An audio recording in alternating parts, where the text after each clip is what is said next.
ચાલો મિત્રો, તો સૌ પ્રથમ તો જે મિત્રો નવો હોય ચેનલને લાઈક શેર અને સબસ્ક્રાઈબ કરવાનું તો ભૂલતા જ નહીં. અને મિત્રો આપણું ફેસબુક પેજ પણ છે કિસાન મિત્રો લીલાપુર, એને પણ ફોલો કરવાનું ભૂલતા નહીં.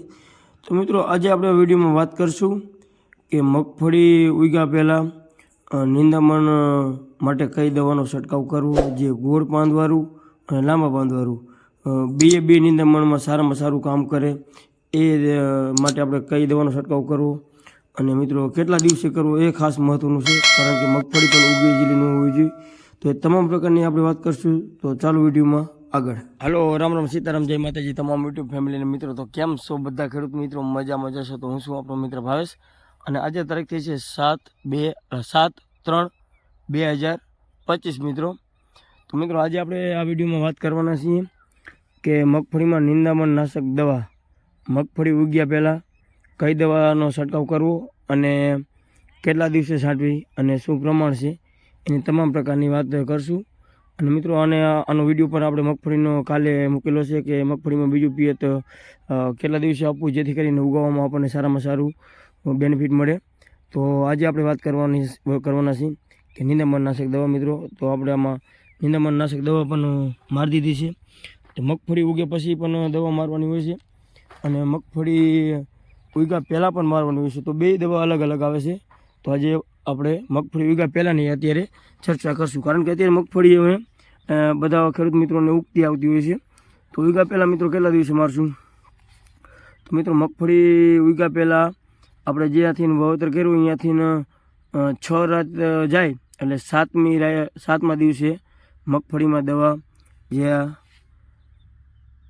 પ્રેક્ટ્રો ડિસ્ક્લોરાઇડ 24% SL આનો છંટકાવ મિત્રો ખાસ કરીને કરવો. એટલે જે તમામ પ્રકારનું નિંદામણ નાશક, જે ગોળ પાંદવાળું અને લાંબા પાંદવાળું તમામ પ્રકારનું નિંદામણ નાશક બળી જતું હોય છે, જે અલગ અલગ કંપની બનાવતી હોય છે. બધી કંપનીમાં આવે છે, તમે જોઈ શકો છો.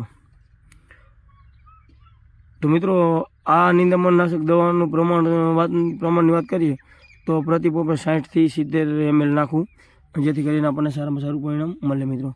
તો મિત્રો 6 અથવા 7 રાત જવા દેવાની. જો મગફળી અમુક ટકા બહાર નીકળી ગયેલી હોય 4થી 5% તો પણ મિત્રો ચાલે, પણ મગફળીના પોપડા તો બધા ઉપડી ગયેલા હોવા જોઈએ ત્યારે દવા મારવી, કારણ કે મગફળીમાં હંમેશા જે ખડ રહ્યું નિંદામણ એ 5-6-7 દિવસ પછી જે ઉગતું હોય છે હંમેશા.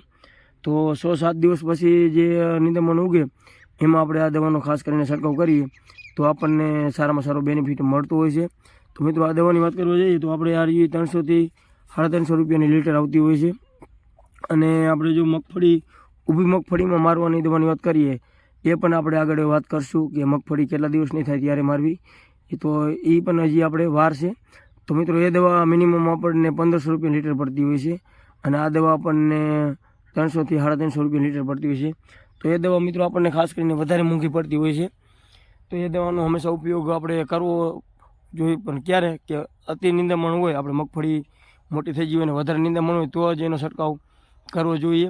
અને મગફળીને પણ મિત્રો એ વધારે થોડુંક નુકસાન કરતી હોય છે, મગફળીને પાછી પાડતી હોય છે. એટલે કે જ્યાંથી મગફળી આપણી 20થી 25 દિવસની હોય તો એ મગફળી આપણે 18થી 20 દિવસની જ ગણવાની, એટલી આપણને 5-8 દિવસ 6-8 દિવસ પામી કરી નાખતી હોય છે. એટલે ઉનાળામાં આપણે સમય ઓછો હોય છે અને મગફળી જો થોડીક લેટ થઈ જાય તો આપણે પાકોમાં થોડીક વાર લાગે તો વરસાદની પણ બીક રહેતી હોય છે. એટલે હંમેશા જો ન છૂટકે જે આપણે મગફળી મોટી થઈ જાય અને નિંદામણ નાશક મારવાની આવે ઊભી મગફળીમાં એની વાત કરું છું. પણ જો મિત્રો અત્યારે નિંદામણ નાશક ખાસ કરીને આ મારી દેવી, જે મેં તમને આગળ દવા દેખાડીને બાજુની સ્ક્રીનમાં પણ તમને દેખાય છે, જે 60 mlનું પ્રતિ માપ છે. એ 6 દિવસ જાય એટલે 7મા દિવસે મારી દેવી, જેથી કરીને આપણને સારામાં સારું પરિણામ મળતું હોય છે મિત્રો. આવા જ અવનવા વિડીયો જોવા માટે અમારી મગફળી અને તલના ઉનાળાનું તમામ પ્રકારના વિડીયો તમને જોવા મળશે. તો તમામ ખેડૂત મિત્રોનો બહુ સારો સપોર્ટ છે અને તમામ ખેડૂત મિત્રો પણ વિડીયો પણ એવા સારા જોવે છે. તો વિડીયો જોવાનું ચૂકતા નહીં. તો બસ આજે આ વિડીયોમાં એટલું. તો વિડીયો જોવા બદલ તમામ ખેડૂત મિત્રોનો ખૂબ ખૂબ દિલથી આભાર. થેન્ક યુ મિત્રો.